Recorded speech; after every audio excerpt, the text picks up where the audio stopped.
queridos irmãos, aqui é o pastor Átila Ribeiro. No vídeo de hoje, nós vamos estudar a primeira doutrina dentro da escatologia, que é a doutrina do estado intermediário. A doutrina do estado intermediário, nós vamos responder perguntas, por exemplo, onde estão os mortos? Como eles estão? Conscientes? Inconscientes? Onde é o inferno? Onde é o paraíso? Será que o paraíso, as pessoas estão conscientes? Será que no inferno as pessoas estão conscientes ou não? Então, já deixa o seu like, se inscreva no canal e compartilhe, ok?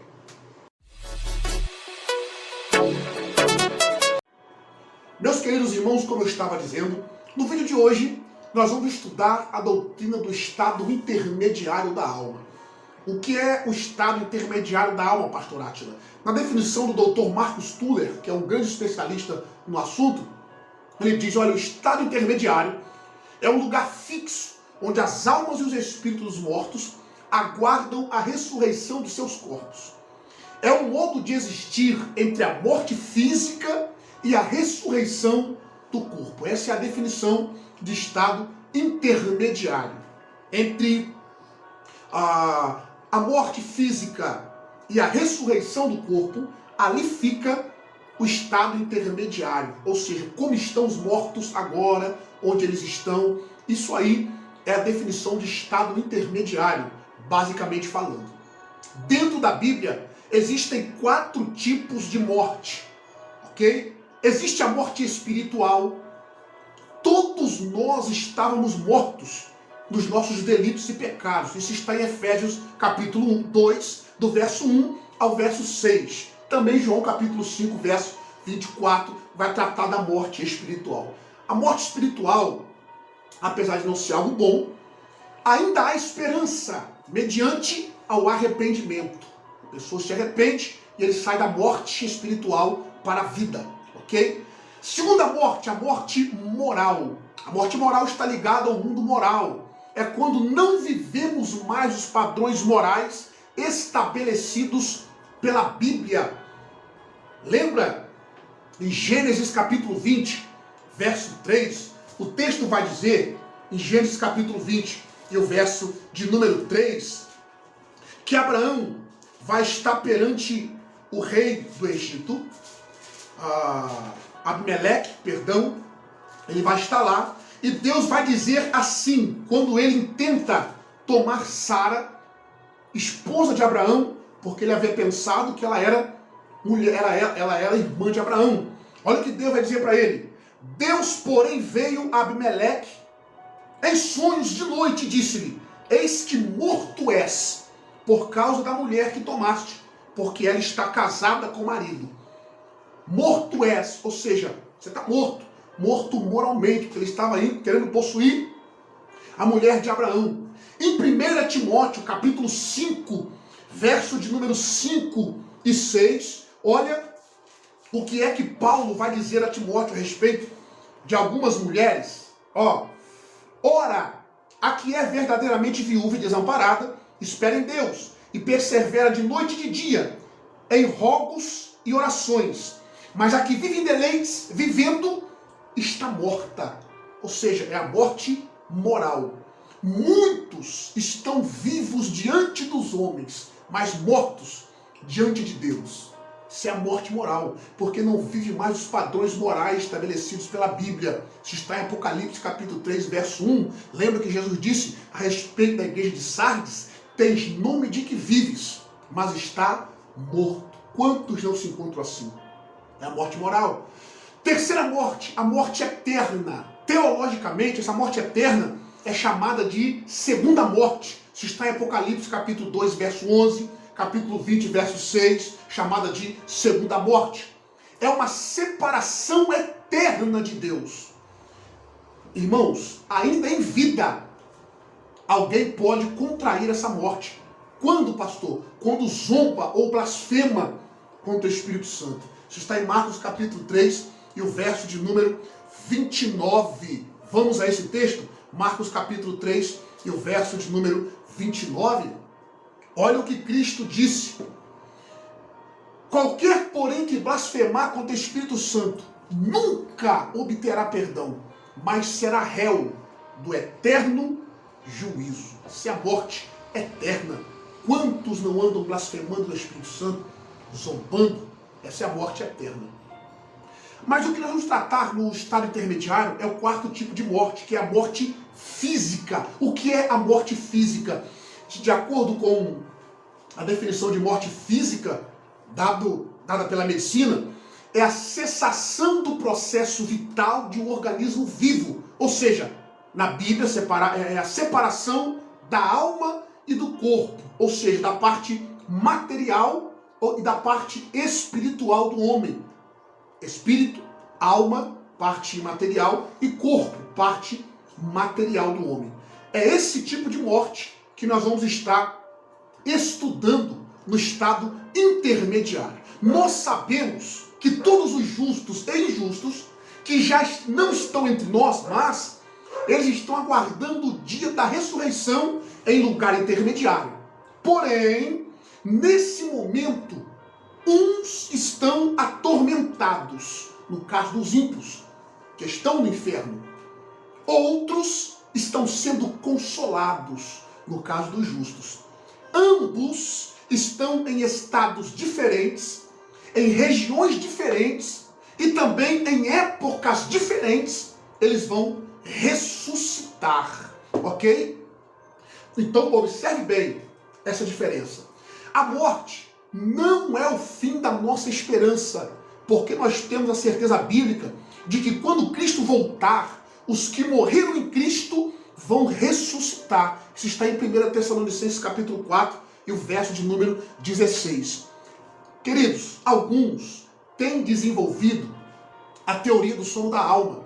Com isso, eles querem dizer que a alma ou o espírito não está simplesmente no estado inconsciente depois da morte, mas que a pessoa como um todo morreu e que a alma ou o espírito cessa de existir até ser recriada na ressurreição. Porém, a Bíblia vai dizer que no Monte da Transfiguração, tanto Moisés quanto Elias, por exemplo, estavam conscientes, sabiam o que estava acontecendo, conversavam com Jesus. Se você abrir em Lucas capítulo 9, verso 31, você vai ver que eles conversavam com Jesus a respeito da morte a qual havia de se cumprir em Jerusalém. Então eles não estavam inconscientes. Então esse sono pode ser aplicado somente ao corpo, não à pessoa como um todo, ok? Outros sim. Além disso daí, outras pessoas supõem que a pessoa depois da morte não cessa de existir, mas fica no estado de letargia. Porém, se nós olharmos o Evangelho de Lucas capítulo 16, exatamente no verso 25, que é aquele texto do rico e do Lázaro, certamente nem Lázaro nem o rico estavam inconscientes ou no estado de letargia.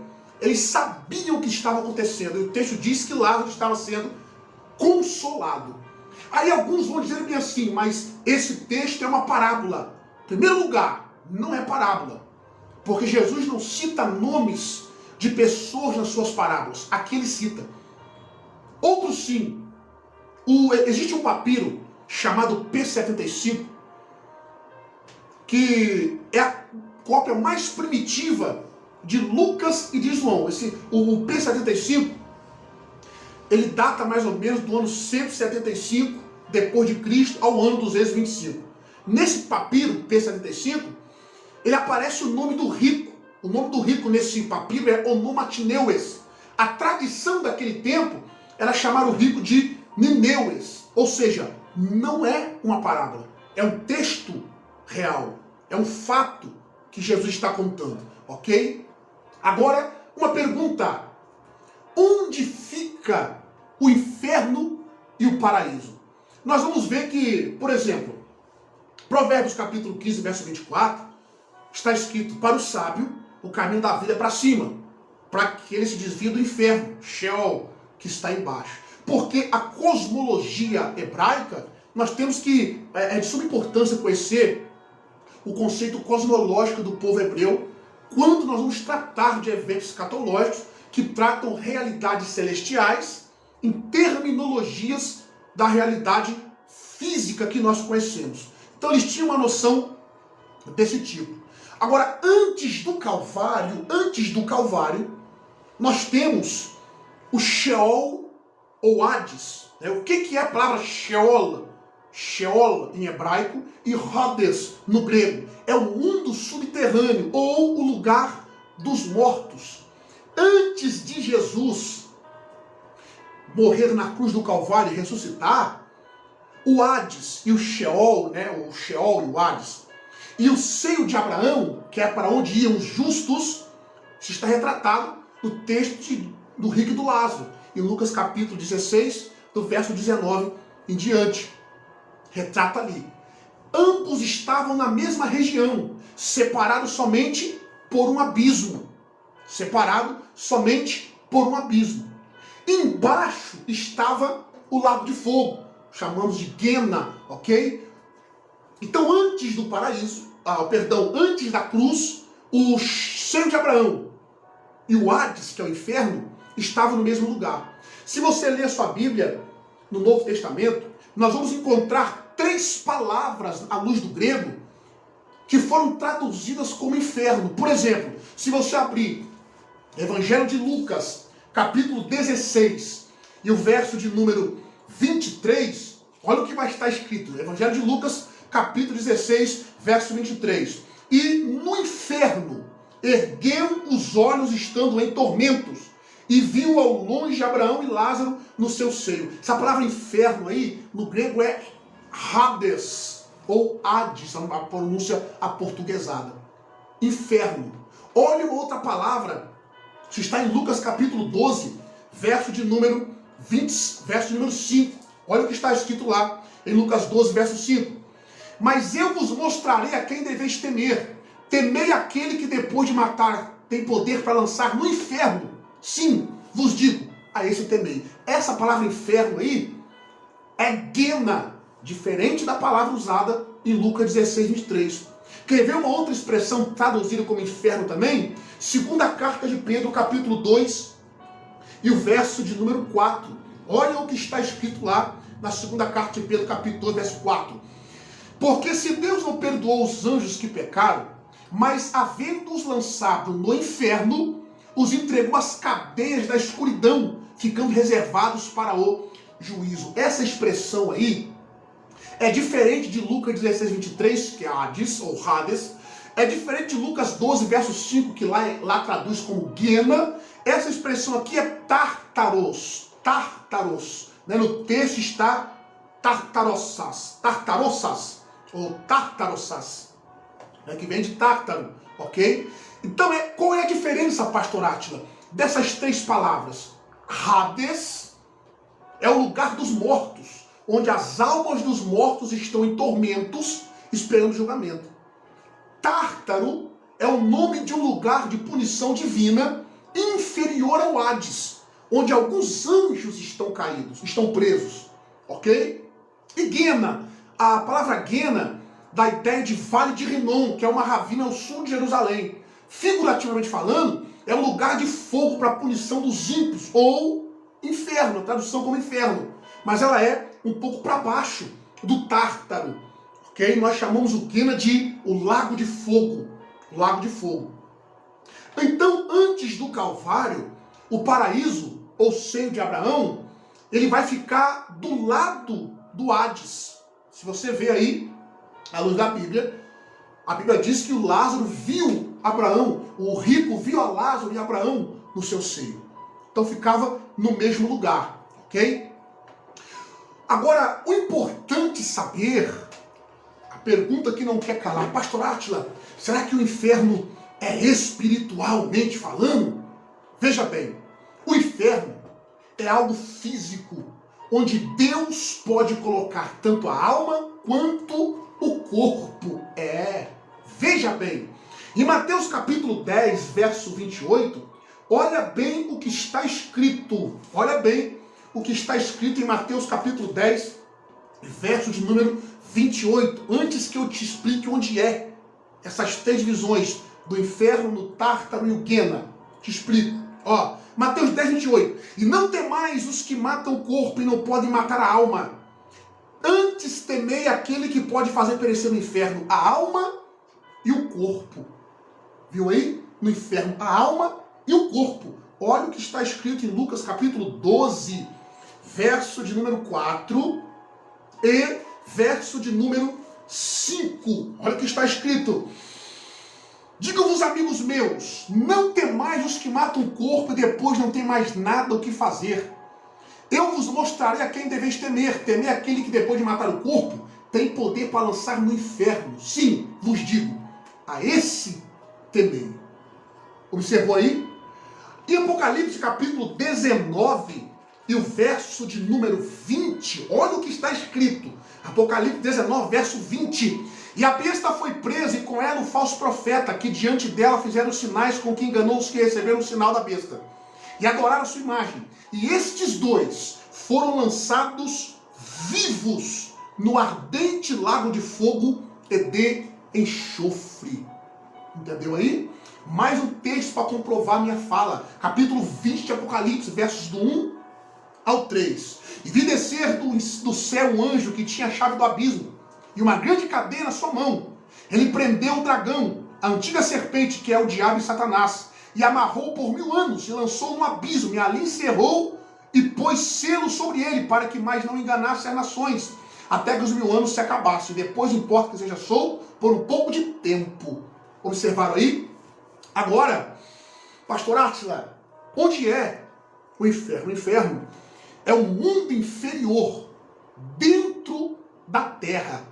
Se você abrir a sua Bíblia em Efésios capítulo 4, verso de número 8 e 9, olha o que está escrito em Efésios capítulo 4, versos de número 8 e 9.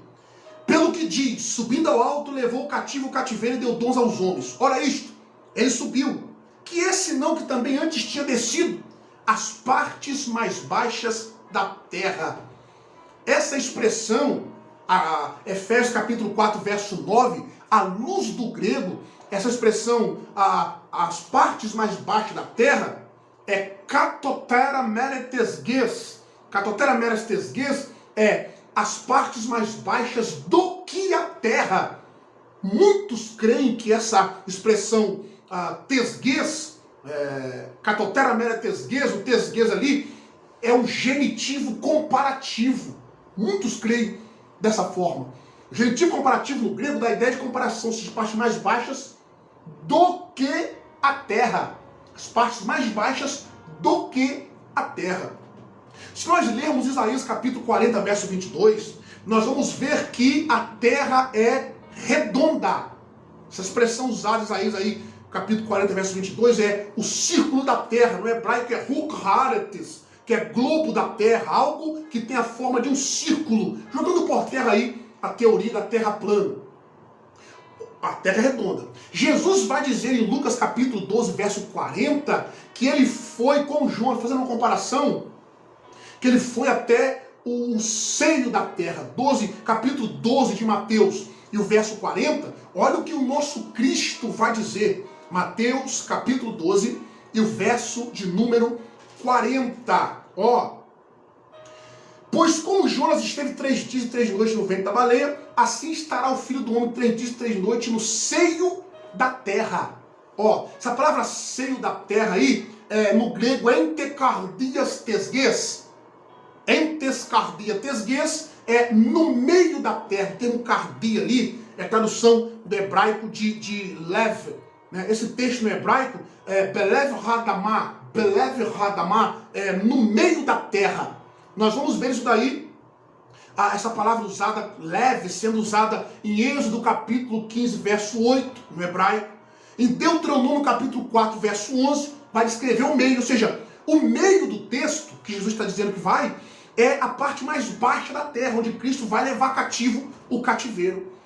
A geologia diz sobre a estrutura da terra, ela diz que ela se divide em 3 partes: litosfera, pirosfera e barisfera. A litosfera, especula-se que nesta região seja o lugar onde ficam os mortos, os ímpios, aguardando o juízo final. É uma parte que tem mais ou menos uma espessura de 70 a 700 quilômetros. Após 30 quilômetros de profundidade, a temperatura temperatura dessa região chega a atingir 1000 graus centígrados, ok? No começo dessa região é que ficam as chamadas sepulturas comuns, chamadas no hebraico de Keber ou Kever e no grego de Nimneion, e muitas vezes Sheol, por se tratar do mundo invisível dos mortos. O vocábulo Sheol no hebraico é o mesmo que Hades no grego, já expliquei isso daí. A segunda parte é a pirosfera. Especula-se que aqui na pirosfera seja a região que nós chamamos de Tártaro, que é o lugar onde estão aprisionados os anjos caídos, aguardando o juízo daquele grande dia. Isso está em Judas capítulo 6, Judas verso 6, 2 de Pedro capítulo 2, verso de número 4, e em Apocalipse capítulo 9, versos do 1 ao 11, você vai ver, se você comparar esse texto, que alguns anjos, eles vão subir do abismo, ou seja, subir do abismo. Então é bem provável que esse lugar seja conhecido como o Poço do Abismo. E a barisfera, que é o terceiro lugar, vai especular-se que este é o lago de fogo e de enxofre. Então, o inferno é o lugar mais longe de Deus. Lá, se nós olharmos para Apocalipse capítulo 19, verso 20, capítulo 20, verso 10, 14 e 15, vai mostrar ali que esse lugar é o lugar mais longe de Deus. Por quê? Porque Deus quer o diabo no lugar mais baixo da terra. Por quê? Porque ele quis subir acima das mais altas nuvens. Isaías capítulo 14, verso 14. Mas Deus disse para ele: serás, futuro, levado ao inferno, Sheol, ao mais profundo do abismo. Isaías capítulo 14, verso 15. Se você ler essa passagem, Ezequiel, em Isaías capítulo 14, do 12 ao 15, Ezequiel 28, do 16 ao 17, você vai ver que trata-se do diabo ser lançado no futuro ao inferno. Porque o diabo, Deus vai humilhar o diabo. Quando o diabo se rebelou contra Deus, trazendo a terça parte dos anjos, ele foi lançado até o segundo céu. Na tribulação ele vai para a terra. Depois da tribulação ele vai ser preso por 1000 anos, mais para baixo. E depois ele vai ser jogado no lago de fogo, onde estará um lugar preparado para ele e os seus anjos. Ok? Agora, depois do Calvário, nós vamos ver que com a ressurreição de Cristo, no Antigo Testamento, a ressurreição de Cristo, o antigo paraíso, que era embaixo, foi transferido para as regiões celestiais, debaixo do trono de Deus. Quando ele desce as partes mais baixas da terra, leva cativo o cativeiro, dá dons aos homens, ele bota o paraíso embaixo do trono de Deus. Em Apocalipse capítulo 6, verso 9, está lá: e tendo aberto o quinto selo, vi debaixo do altar as almas dos que tinham sido mortos por amor da palavra de Deus e por causa dos testemunhos que deram. Ok? Debaixo do trono de Deus. No Antigo Testamento, os santos do Antigo Testamento, eles não estavam sem esperança. O santo de Deus, o Messias, o nosso Cristo, ele desceria até o Sheol, e o povo de Deus seria redimido do Sheol, ou Sheol na sua pronúncia. Se você vê, por exemplo, Salmo de número 16, verso 10, embora seja um texto messiânico, mas nós não podemos negligenciar a literalidade do texto. Olha o que o salmista disse no Salmo 16, verso 10. Pois não deixará minha alma no inferno, nem permitirás que o teu santo veja a corrupção. Então agora, os santos foram levados para debaixo do trono de Deus. Salmo 49, verso 15, também vai mostrar isso daqui. Salmo 49 e o verso 15, olha o que está dizendo. Mas Deus remirá minha alma do poder da sepultura, pois me receberá.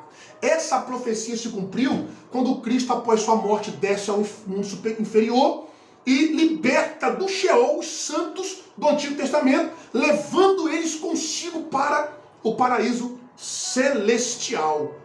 A Bíblia vai falar de 3 céus: Auranos, Messoranos e Eporâneos. Primeiro, segundo e terceiro céu. O primeiro céu é chamado de o céu inferior, ou também céu atmosférico, o Senhor Jesus vai chamar de extremidade do céu, em Lucas 17, verso 24. O segundo céu nós chamamos de céu intermediário, também conhecido como céu estrelar ou planetário, também céu astronômico. A Bíblia vai chamar de alturas, em Romanos capítulo 8, verso 39. O terceiro céu nós chamamos de céu superior. A Bíblia chama de terceiro céu, porâneos. Segundo aos Coríntios capítulo 12, verso 2, a Bíblia vai dizer que lá é o terceiro céu. Ou céu dos céus, de Neemias capítulo 9, verso 6, ou ainda o lugar da habitação de Deus. Está lá em 2 Crônicas capítulo 6, verso 18, e no Salmo 123, verso 1. Céu, ou lugar da habitação de Deus, o céu dos céus. No terceiro céu está o paraíso. Lá estão os santos do Antigo Testamento e os salvos de hoje. Pastor Átila, onde está isso que o paraíso é no terceiro céu? 2 aos Coríntios, capítulo 12, verso de número 2, 3 e 4. Conheço o homem, se no corpo não sei, em Cristo, que há 14 anos foi arrebatado até o terceiro céu. E sei que o tal homem, se no corpo, se fora do corpo não sei, Deus o sabe, foi arrebatado ao paraíso. E ouviu palavras inefáveis de que ao homem não é lícito falar. Então, onde é o terceiro céu? Onde é o paraíso? No terceiro céu. Esse homem, que nós sabemos que é Paulo, foi levado até o paraíso, no terceiro céu. Observe, Cristo subiu ao Calvário, desceu ao inferno e subiu acima dos céus. Por isso que ele tem a chave da morte e do inferno. Todos os que estão neste momento, tanto no inferno quanto no paraíso, estão com a sua consciência ativa e a sua ação racional. Isso está em Lucas capítulo 23, capítulo 16, versos 23, 24, 27 e 28. Vamos ao texto? Olha o que está dizendo naquele texto que no vídeo anterior eu já lhes mostrei que não é uma parábola, como alguns têm tratado como parábola. Olha o que está escrito no texto. Lucas 16, versos 23, 24, 27 e 28. Ó. E no Hades ergueu os olhos e viu ao longe Abraão e Lázaro no seu seio. E clamando disse: Pai Abraão, tem misericórdia de mim, e manda Lázaro que molhe na água a ponta do seu dedo e me refresque a língua, porque estou atormentado nesta chama. Aí no verso 27, olha o que ele vai dizer. E disse ele: Rogo-te, ó Pai, que o mandes a casa de meu pai. No 28, porque eu tenho 5 irmãos, para que lhes dê testemunho, a fim de que não venham também a este lugar de tormento. Então ele conheceu a Lázaro, lembrou que tinha pai, lembrou que tinha 5 irmãos. Então ele estava com a consciência ativa, mesmo estando no inferno. Agora, pastor Átila, no paraíso, Apocalipse capítulo 6, verso 9 e 10, e tendo aberto o 5º selo, vi debaixo do altar as almas dos que tinham sido mortos por amor da palavra de Deus e por causa do testemunho que deram, e clamavam com grande voz, dizendo: Até quando, ó verdadeiro e santo dominador, não julgas e vingas o nosso sangue dos que habitam sobre a terra? Lembraram que tinham matado eles, pediram vingança, clamaram. Então estão em consciência ativa, tanto quem está no inferno quanto quem está no paraíso.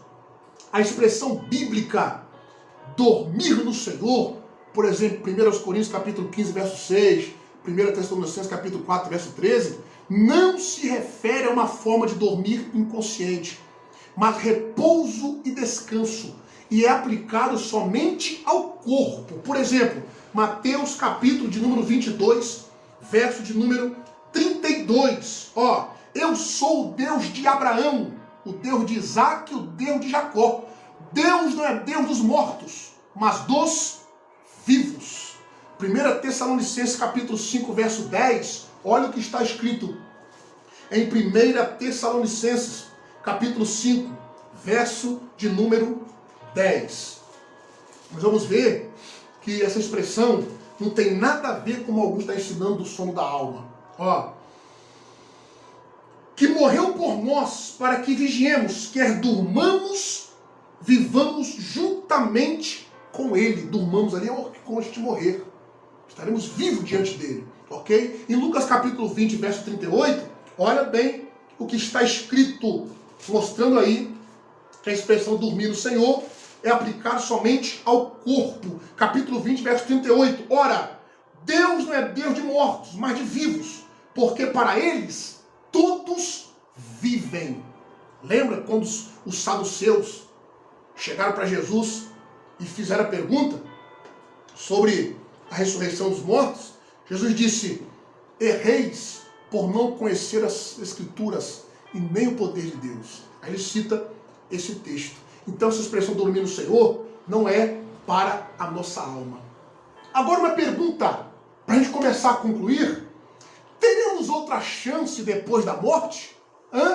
Alguns acreditam que vão ter outra chance depois da morte. Por exemplo, a Igreja Católica Apostólica Romana, desde o ano de 1439, ela proclamou como dogma no Concílio de Florença o ensino do purgatório, que, segundo eles, é um lugar de prova, purificação, segunda oportunidade para as almas que não conseguiram purificar-se o suficiente. E muitos acreditam nesse conto do vigário. Se o purgatório fosse verdade, a obra de Cristo não seria completa. Hebreus capítulo 9, verso 27 e 28. Olha o que diz o texto de Hebreus, capítulo 9, verso 27 e 28. Capítulo 9 de Hebreus, verso 27 e 28, joga por terra essa tese de purgatório. E como os homens estão ordenados a morrerem uma vez, vindo depois disso o juízo, assim também Cristo oferecendo-se uma vez para tirar os pecados de muitos, aparecerá segunda vez sem pecado aos que o esperam para a salvação. Cristo, a obra de Cristo é suficiente. Em Apocalipse capítulo 22, verso de número 11, 12, 13, 14 e 15, olha bem o que está escrito. Apocalipse capítulo 22, versos de números 11, 12, 13, 14 e 15. Quem é justo, faça injustiça ainda. E quem está sujo, suje-se ainda. Quem é justo, faça justiça ainda. E quem é santo, seja santificado ainda. Eis que cedo venho, e o meu galardão está comigo para dar a cada um segundo a sua obra. Eu sou o Alfa e o Ômega, o princípio e o fim, o primeiro e o derradeiro. Bem-aventurados aqueles que lavam as suas vestiduras no sangue do Cordeiro, para que tenham direito à árvore da vida e possam entrar na cidade pelas portas. Ficarão de fora os cães e os feiticeiros, e os que se prostituem, e os homicidas, e os idólatras, e qualquer que ama e comete a mentira. Em Eclesiastes capítulo 9, verso 10 diz: tudo que vier a tua mão para fazer, faça conforme a tua força, porque para a sepultura onde tu vais, não há conhecimento, ciência, nem indústria alguma. Ou seja, aproveite a tua oportunidade agora, porque não haverá uma segunda oportunidade. Os injustos estão sob restrições de suas ações, em tormento conscientes. 1 Pedro capítulo 3, verso 19 diz isso. Lucas 16, 23, nós já vimos. A palavra tormento em Lucas 16, 23, no grego é bássanos, que significa uma tortura, uma dor profunda. Queridos, quem está no inferno agora, daria tudo para sair de lá e ter mais uma oportunidade. Mas não vão ter. Quem morreu está no inferno, talvez está como aquele rico do texto do rico e do Lázaro, pedindo salvação para aqueles que estão aqui na terra, porque eles negligenciaram a salvação, que é dada a quem quiser. Quem receber, deu-lhes o poder de serem chamados filhos de Deus. Uma oportunidade. Uma oportunidade. Não haverá outra.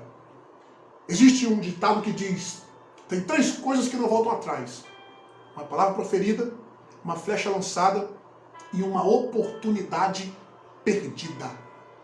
A oportunidade é em vida, nós só temos uma vida. Ok? Então os que estão no inferno estão conscientes, em tormento conscientes. Em contrapartida, os justos, eles entram imediatamente na presença do Senhor. 2 Coríntios capítulo 5, verso 1 até o 8. Ficam na companhia de Deus. Hebreus capítulo 12, versos 22 e 23. Entram no paraíso. 2 Coríntios 12, verso 4, Lucas 23, versos 42 e 43. O estado deles é melhor que o de hoje. Filipenses capítulo 1, verso 21 e 23. Morrer para mim é Cristo, é lucro. O descanso e bem-aventurança deles é incomparável com o nosso. Apocalipse capítulo 14, verso 13. Então, se porventura quem morre em Cristo está descansando no Senhor, está muito melhor do que nós agora. Então, o estado intermediário é um estado em que a alma está incompleta, encontrando-se no estado consciente de alegria, no caso dos santos, ou estado consciente de tormento, no caso dos ímpios. A alegria perfeita dos salvos e a miséria absoluta dos perdidos somente começará após a ressurreição do corpo e o juízo final. Para os justos, mesmo morrendo, estando com o Senhor agora, ainda vai melhorar. Para os ímpios, por mais ruim que esteja agora, vai piorar. Ok? Tá, então, esses dois vídeos concernentes ao estado intermediário. Que Deus abençoe a todos. Um forte abraço. Baruch Hashem Lehitraot.